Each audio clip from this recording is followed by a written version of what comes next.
Hello, this is Adriana Guerrero. Welcome to exam number one, all about articulatory apparatus and consonants. Okay, so let's just start by talking about the human being articulatory apparatus. I have a picture here that points out some of the different parts, and I also have some notes. So let's just start. Let's think about how the human mouth and the throat work together to help us make sounds when we talk. The key players in making these sounds are the lower lip and the different parts of the tongue. When we break the tongue down into sections, we have different areas here. We have the tip of the tongue, the blade, the body, and the root. Okay, those are different areas that are included in this diagram. Okay, we also have other important parts that include the jaw, the uvula, that is that little flap at the back in your mouth that most when we say ah. So this one right here in the back that the doctor usually sees when we are getting a consultation and is asking us to say ah. So we see it in the back. The velum, right, which is the soft part, the roof of the mouth, right here on the top. That's the velum, and that velum is the one that helps to control the airflow when it's getting out through our nose, right? And the vocal cords, we also have the vocal cords, and are those stretchy beads inside of our voice that voice box that vibrate to make the sound. So we see that we have a lot of different other elements as the nasal passage, um, the heart plate. I didn't mention the velum, which is the soft plate on the top. Um, we also have the trachea, the larynx, the pharynx, and the vocal cords. There are different elements, but I just summarized the most important ones.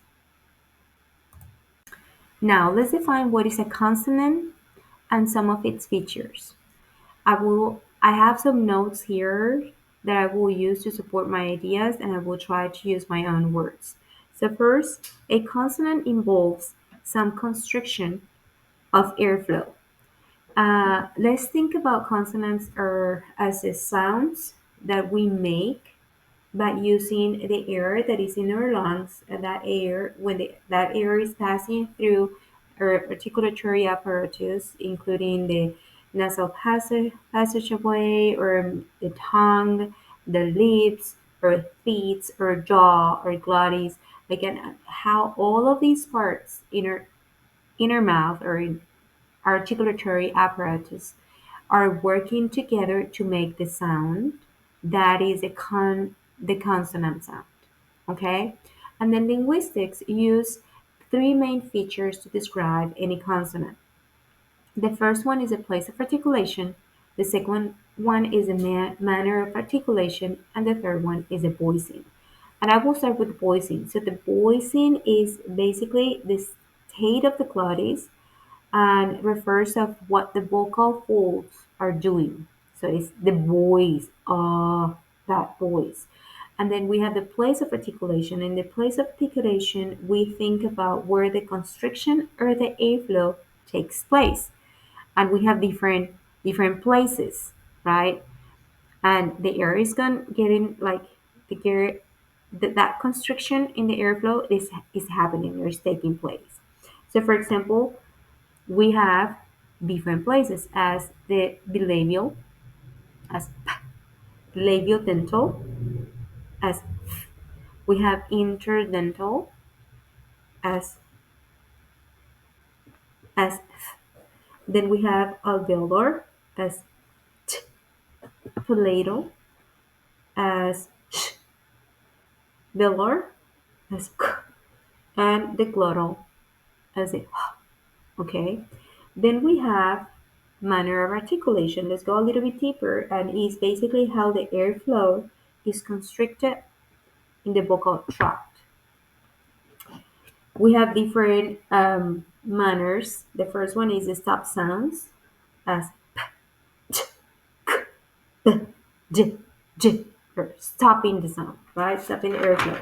Then we have the fricative, and we have the sh. We have the nasal ones, okay? That is basically is when the velum in the inner mouth is allowing the air to pass through, and we have the we have the liquid, o, glide, wo, and the tap sounds as butter. Okay, is for me it's kind of confusing to really understand the difference between place of articulation and manner of articulation. When we talk about place of articulation is where the airflow constriction is happening. And the manner of articulation is how that airflow is constrict. Okay, there is a slight difference between each one, but it's important to know them because each one of them produce different sounds. Now let's explain what is a phoneme. A phoneme is the smallest unit of sound in a language that can distinguish meaning between words. Each phoneme has multiple allophones. For example, the phoneme P. We can use that phoneme to say, for example, pat, spat. Okay? They are both have the same sound, but they have different meaning. Now, how are phonemes represented? We have different representation as a phonemic transcription, the phonetic transcription, and the International Phonetic Alphabet, or IPA. For the phonemic transcription is basically the way that we write the phonemes, that we use the lashes, and then we have the phonetic transcription, which is the allophone and the way that we pronounce, okay? The way that we pronounce it and the way that we write those, right? For example, cat, and then we use those symbols, right, to write and represent how those are pronounced. And then we have the IPA, which provide standardized symbols to explain how those phonemes are represented.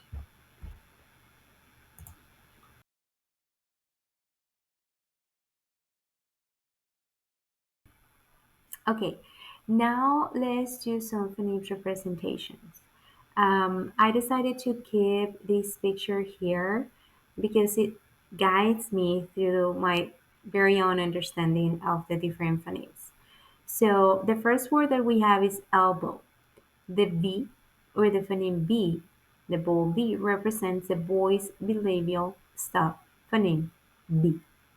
Then we have constant. The bold C, even that is the letter C, it represents the voiceless vowel on the top um, stop phoneme, despite being spelled with C.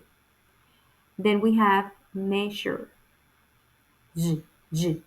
The bold S represents the voice post-alveolar fricative phoneme, Z, as in the middle of the sound measure, measure. Then we have jump, J, J. The bold J represents the voice post-alveolar affricative phoneme, J, J. Then we have domino, D. The bold D represents the voice alveolar stop phoneme, D. I want to point out here that it was very challenging for me to do these activities because myself as an emergent bilingual learner needs to push so hard to really understand those phonemes the representation and how those either voice, voiceless, or fricative sounds are produced. Let's go to the next one. Now we have some phoneme letter representation.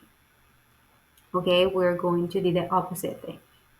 Again, I still have a picture to help me through this. So the first phoneme letter, uh, phoneme and letter representation is sh, and the word is shampoo. Then we have z, z as z, z, j. The word or words that we have is measure, z, Beijing, z, z, or beige, j. Then we have the phoneme ch as with the letter ch, ch. And the words that we have is chat or watch. Then we have the phoneme with the letter representation th, and the word is think, right? This is a voiceless think. Then we have again th with the word these.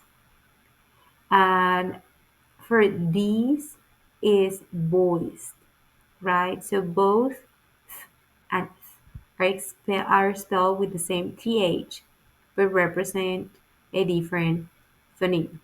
Okay, voiceless versus voiced.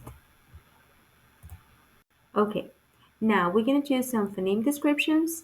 I will point out the difference between these two phonemes and I will provide some examples of them.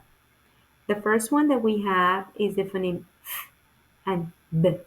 Okay, so the difference is the first one is a voiceless and the v is a voiced fricative phoneme. Labial, both are also labial dental, right? So with the F, like the major difference is with the F, okay, we don't have a vocal cord vibration, whereas in the we have a voice vocal vibration. We can feel the vibration right here. The. There is not a vocal vibration, and both are fricative. An example is fan, fan, ban, fan, ban. Okay. Then we have number two, p and b. Okay. So is a voiceless and b is a voice bilabial stop phoneme. Okay, both are bilabial stop phonemes. The difference is whereas the p is voiceless, the b is voiced. Okay, example is pat, bat, pat, bat. And again, see my challenges here. I say bat and it's bat. Okay, I need to think about these phonemes as a bilabial. Okay, not fricative. Okay, I'm an emergent bilingual learner. And then let's move to the next example. We have an gosh and okay. So is a voiceless labial no a voiceless dental fricative. I don't feel any vibration here. And then v, v, v is a voice dental fricative. V, v. I feel it right here. So the difference is again between voiced and voiceless. And an example is think, not vibration, voiceless, and these. Okay, I feel the vibration right here. Okay, then for the next example, we have t and d. Both are alveolar stop phonemes, but t is a voiceless and d is a voiced. Okay, there's a major difference. Some example is time and dime. Time, and I don't feel any vibration, and dime. And the last one is s and z, s and z. Okay, so s is a voiceless alveolar fricative. S, you feel it right here. Sh, in like how the air is passing through. S. And z again is a velar fricative, but is voiced. Example of these, that's a major difference as well. And some example is zip, z, zip. Oh gosh, this is super challenging for me, and I can imagine for my students. Okay, so here we go. Let's go to the next one. Okay, now in the last part of this exam, we have consonant clusters. And I have some examples of the initial and final position of different consonant clusters. But I want to explain what is a consonant cluster first.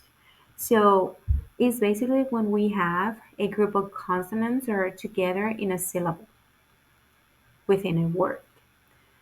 We could have those groups of consonants in a syllable in the initial position of the word or in the final position. They could be two consonants or three consonants together, as in the initial position, or maybe in the final position, we can get up to four consonants together in the last part of the word or in the last syllable of the word. So let's go over some examples. For the first two consonants, in the initial position, we have BL, blue, ST, stop, PR, pray, FL, flag, three consonants together. STR, street, SPR, spring, SPL, splat, SCR, screen. Those were in the initial position of the word, in the syllable. Now let's go over the final position. Double consonant. NT, went, ST, best, MP, jump, NK, sink. Then we have three consonants together in the syllable, in the final syllable. NTS, once, RST, first, MPT, prompt, NKT, distinct. Let's go to the consonant cluster of four consonants together in the final syllable. MPST, glimpsed, RSTS, firsts, LPTS, sculpts, MPTS, attempts. So this is the end of this exam. I've learned a lot so far. So I appreciate your hard work. Thank you so much. Your hard work, Dr. Izquierdo, with this course. I appreciate it. And it's been a huge challenge for me, and I'm learning so much. Thank you so much. Bye.